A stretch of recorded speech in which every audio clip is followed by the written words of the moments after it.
Assalamu alaikum students. The today's topic is shear flow.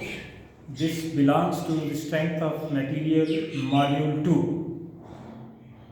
To understand the concept of shear flow and why we need to study it, please concentrate on the definition or on the terminology which I have already explained to you, that is prismatic and non-prismatic sections. It is change in the sectional properties within the same length for a particular member. If we change it, then we say it non-prismatic, and if these properties are constant throughout the length, then we say that it is prismatic.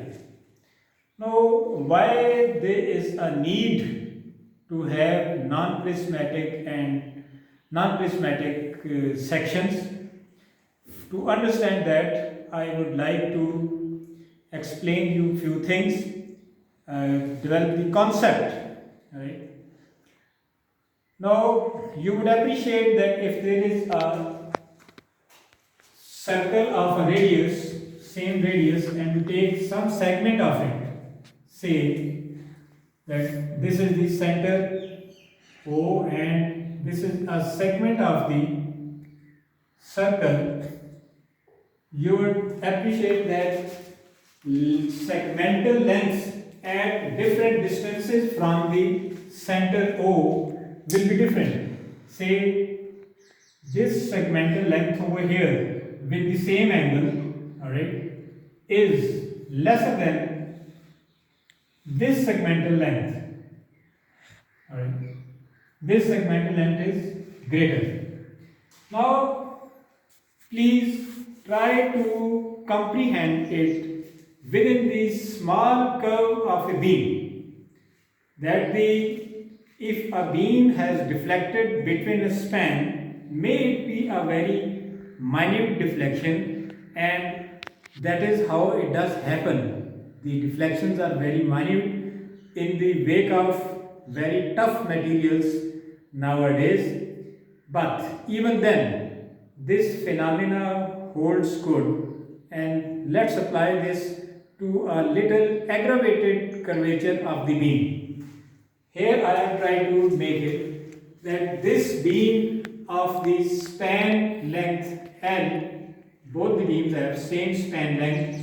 This is monolithic beam, whereas this beam is not monolithic, it is also having the same depth. Say if this is depth D, over here as well, the depth of these three segments is also D. But these three boards which are constituting this depth D are allowed to slip on each other. Right? So when applied a same load over here, this has deflected like this, that because it was a monolithic, whereas over here you would appreciate that the inner laminations of the board will slip outwards. Alright, the upper one will slip more outward, the middle one will slip a little less as compared to the upper lamination sheet or chipboard sheet, whatsoever it is. Now, if this movement has occurred, then please try to concentrate and try to understand if this movement has occurred between two laminations, that means that some force of friction has been overcome or has been experienced by the relative movement of these laminations. Now, how much is that force? If we want to avoid this relative movement outward, then we have to join these boards, these three boards, with a reasonably strong boards or any metal over here, so that this relative movement does not occur, and this one also behaves like this monolithic beam.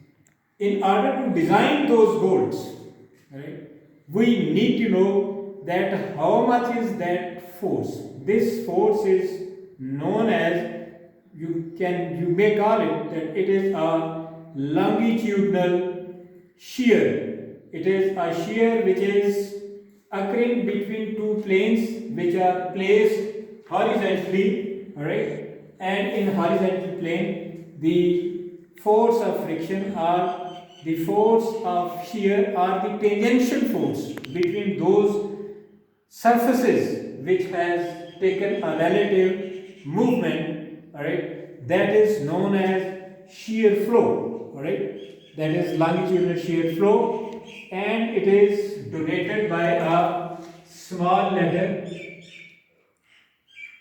Q.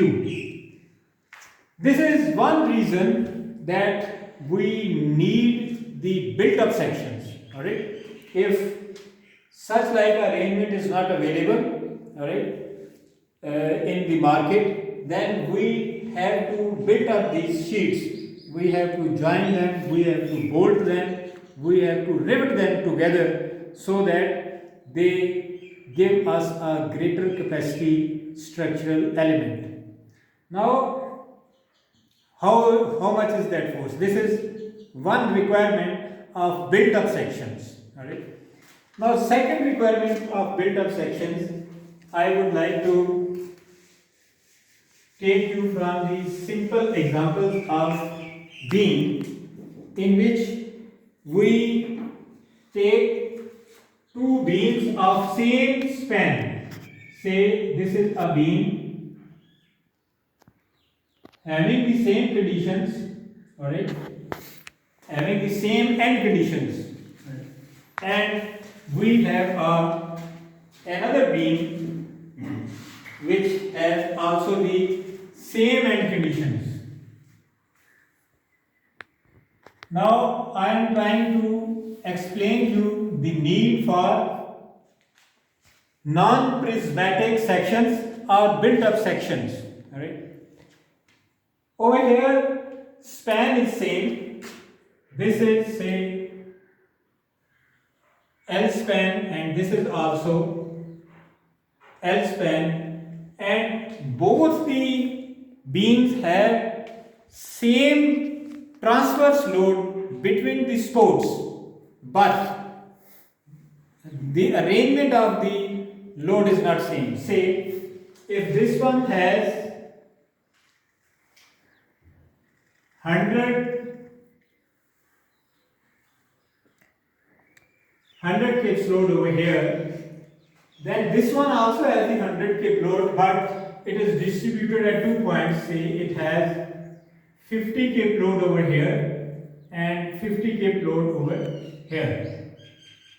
Now you would appreciate that the reactions due to symmetry, if these loads are in the middle, then it is 50 each, both the cases, and over here as well, if they are equally spaced from the supports, which they are, say, if this is 0.1 L and this is also 0.1 L, that is 10% of the total span.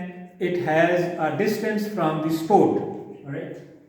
Now we draw the different shapes of their internal forces. Say this is shear force diagram for this one, and you have already learned that shear force diagram for this one shall be like this: two equal rectangles about the central axis, and if this is the reference line for this one, then the shear force diagram for this one shall be, if this is having 50 ordinate, this shall also be having 50 ordinate, alright, but this ordinate will go to 0 over here, and over here as well it will be with 50 ordinate, it will be 0 over here, and at 10% of the span, it will become 0.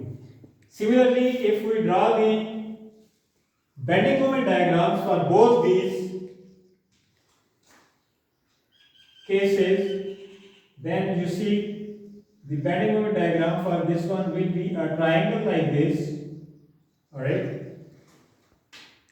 And the ordinate of this triangle shall be equal to 50 times L by 2, alright? If we replace even this value with, say, some numerical value 10, and this one also by 10, this one and by 1, so that you have numerical values over there to understand it better. Alright? So over here, if it is 10 feet, this is 1 feet, this is 1 feet, and this middle distance is, say, 8 feet. Now this is 50 into 5, it will be 250 over here, ordinate 250. And over here in the equal comparison beam, if this is the reference line over here, then this will be a sort of trapezoidal, and this ordinate shall be 50. That is 50 reaction into the distance 1, it shall be 50 cube feet, and this is also cube feet. Now see, equal span beams and equal load between the two supports, but due to the placing of the load over here, the shear force is being experienced all along the section, all along the length, whereas over here the 80% of span has a zero shear force. Now coming on to the bending moment side, if you see over here at middle, one point is having maximum bending moment, and that is 250 cubes feet, right? Whereas over here the maximum value of bending moment is 50. It's a huge difference between both the beams. So while designing, keeping in view the economy and keeping in view the sections available in the market, we need to have the non-prismatic sections and built-up sections. Now, how do we calculate that? How we have to join these sections and how we have to build up these sections? I shall explain it to you in the next lecture once you have digested this concept, that is need for having calculations for the shear flow and need for having non-prismatic sections and need to have the built-up sections. Thank you very much.